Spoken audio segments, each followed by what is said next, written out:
बात बहुत पुरानी है।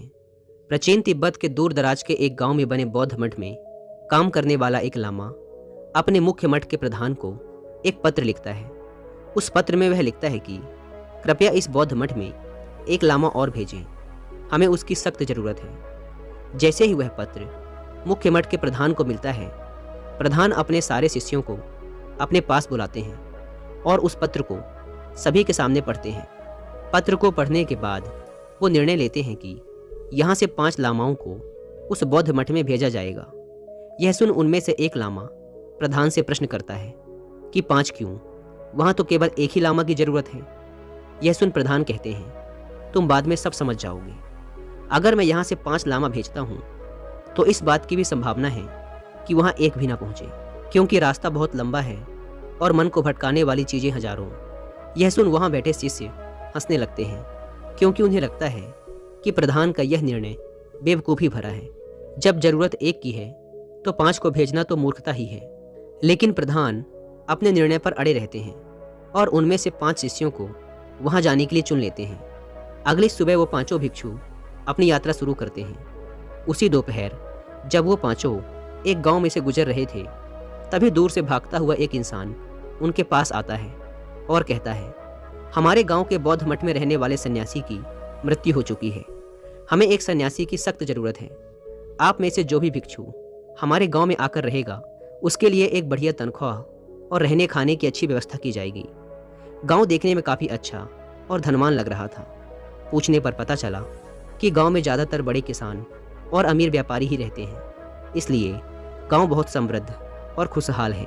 यह सब जानने के बाद उनमें से एक भिक्षु कहता है, मैं सोच रहा हूँ कि मुझे यहाँ रुक जाना चाहिए। आखिर ये भी तो बुद्ध का ही काम है, और वैसे भी वहाँ तो केवल एक ही भिक्षु की ज़रूरत है। आप 4 भिक्षु ही वहाँ के लिए काफ़ी हो। इतना कहकर वो 5वां भिक्षु उस इंसान के साथ गांव के मठ की तरफ चल देता है। इसके बाद वो चारों भिक्षु उस गांव से आगे बढ़ जाते हैं। अगले दिन जब वो चारों एक राज्य से गुजर रहे थे, तभी उस राज्य का राजा अपने घोड़े पर सवार होकर उनके सामने से गुजरा। राजा की नज़र उनमें से एक भिक्षु पर पड़ी, जो कि शरीर से बहुत मजबूत और देखने में बहुत आकर्षक था।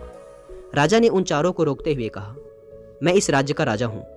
मेरी केवल एक ही बेटी है और मैं अपनी बेटी के विवाह के लिए एक युवक की तलाश में हूँ।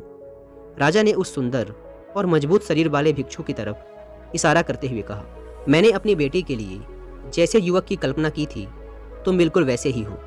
क्या तुम मेरी बेटी से विवाह करोगे?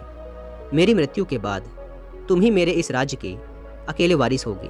उस जवान भिक्षु ने सोचा कि ऐसा मौका फिर जिंदगी में दोबारा कभी नहीं मिलेगा। राजा की बात को मान लेने में ही बुद्धिमानी है। यह सोचकर उसने राजा की बात को स्वीकार कर लिया। उस चौथे भिक्षु ने अपने बाकी साथियों को अलविदा कहा और राजा के घोड़े में सवार होकर वहां से चला गया। अब वो बचे हुए 3 भिक्षु अपने मठ के प्रधान की बात को महसूस कर पा रहे थे। वे सभी आपस में बातें कर रहे थे कि प्रधान ने ठीक ही कहा था कि रास्ता बहुत लंबा है और मन को भटकाने वाली चीज़ें हजारों। उन तीनों ने निर्णय किया कि वो अपने सफ़र को बहुत ही सावधानी पूर्वक पूरा करेंगे और ऐसी किसी भी चीज़ से अपने आप को भटकने नहीं देंगे। हालांकि अंदर से वो तीनों ही उन दोनों भिक्षुओं से जलन महसूस कर रहे थे जो उन्हें छोड़कर जा चुके थे। तीसरी रात वो तीनों भिक्षु अपना रास्ता भटक गए। बहुत ढूंढने पर उन्हें दूर से एक जलते हुए लैंप का प्रकाश दिखाई पड़ा। किसी तरीके से वे वहां तक पहुंचे। वहां एक घर था जिसकी खिड़की पर एक लैंप लटका हुआ था। उन्होंने दरवाजे पर खड़े होकर आवाज़ लगाई तो एक युवती ने घर का दरवाज़ा खोला। लड़की ने उन्हें झुककर नमस्कार किया और घर के अंदर आने के लिए कहा। जब वो तीनों घर के अंदर बैठ गए तो लड़की ने कहा, आप लोगों को भगवान ने भेजा है, क्योंकि मैं इस घर में अकेली थी और अपने माता पिता के लौटने का इंतजार कर रही थी, लेकिन वो अभी तक नहीं लौटे। मुझे अकेलेपन से डर लगता है।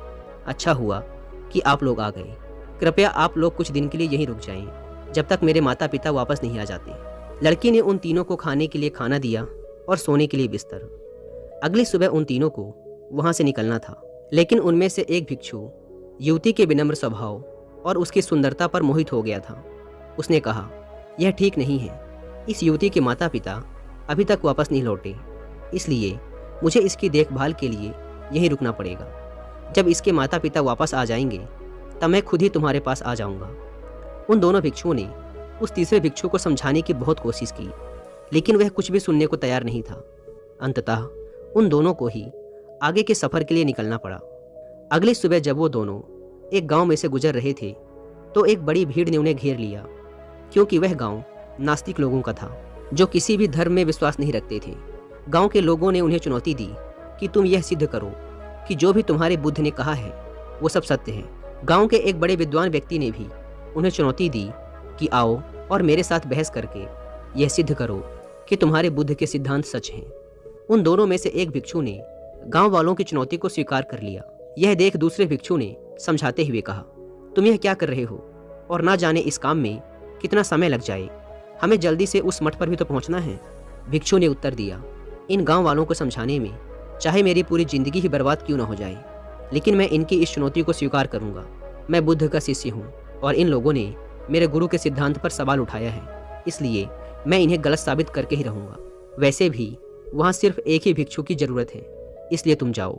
जब इन गांव वालों को बुद्ध के सिद्धांतों पर यकीन हो जाएगा तब मैं वापस आ जाऊंगा। असल में ये चुनौती बुद्ध को नहीं बल्कि उस भिक्षु के अहंकार को लग गई थी, इसलिए वो वहीं रुक गया और अंततः केवल एक भिक्षु ही अपनी मंजिल तक पहुंच पाया। दोस्तों, अगर हम अपने जीवन में देखें तो हम पाएंगे कि बहुत से लोग अपने लिए बड़े बड़े लक्ष्य निर्धारित करते हैं और फिर उन लक्ष्यों को पूरा करने की कोशिश भी करते हैं, लेकिन उनमें से बहुत ही थोड़े से लोग होते हैं जो अपने लक्ष्यों को पूरा कर पाते हैं। और इसका कारण ये है कि उनमें से ज़्यादातर लोग अपने लक्ष्य प्राप्ति के रास्ते में आने वाली भटकनों से भटक जाते हैं। इसलिए अगर आप एक सफल इंसान बनना चाहते हैं और अपने लक्ष्यों को पूरा करना चाहते हैं तो लक्ष्य प्राप्ति के मार्ग में आने वाली बाधाओं से विचलित होना छोड़ दीजिए, तभी जाकर आप अपनी मनचाही मंजिल को हासिल कर पाएंगे।